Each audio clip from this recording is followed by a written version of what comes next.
So I wanted to follow up on my recruiter comparison from yesterday with recruiter A and recruiter B, where I posed the question, how many submittals should we expect from each? So to do that, let's bring up the slides here, and we can look at recruiter A and their database size versus recruiter B. And what you first look at is recruiter B has a much larger database.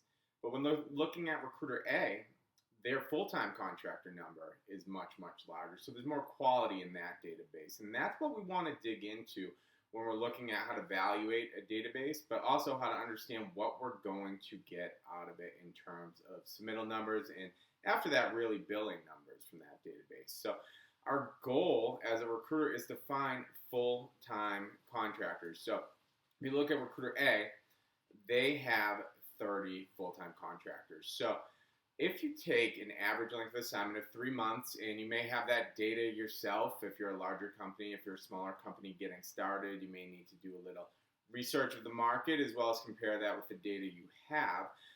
But a 3-month length of assignment tells us a full-time contractor comes available 4 times per year in most cases. So we can know that each one of these full-time contractors is going to have 4 opportunities for us to place them if we're getting realistic consideration with them. So if you have 30 full-time contractors, that means this database at current time is worth 120 submittals per year. Now, if you break that up by month, that's pretty simple math. You divide it by 12, and we're going to have 10 submittals per month that we can expect out of Recruiter A's database. Now, if you look at Recruiter B, on the other hand, much smaller number of full-time contractors is only 15. That's going to get us about 60 submittals on a yearly basis and about 5 per month. There is a large number of part-time and maybe some weekend other guys in there.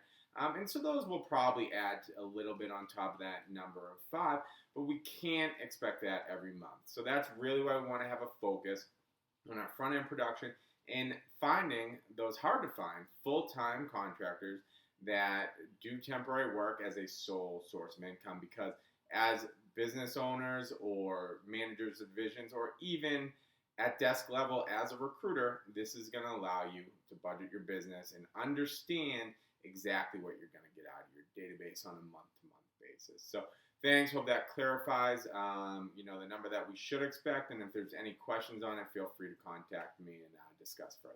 Thanks a lot.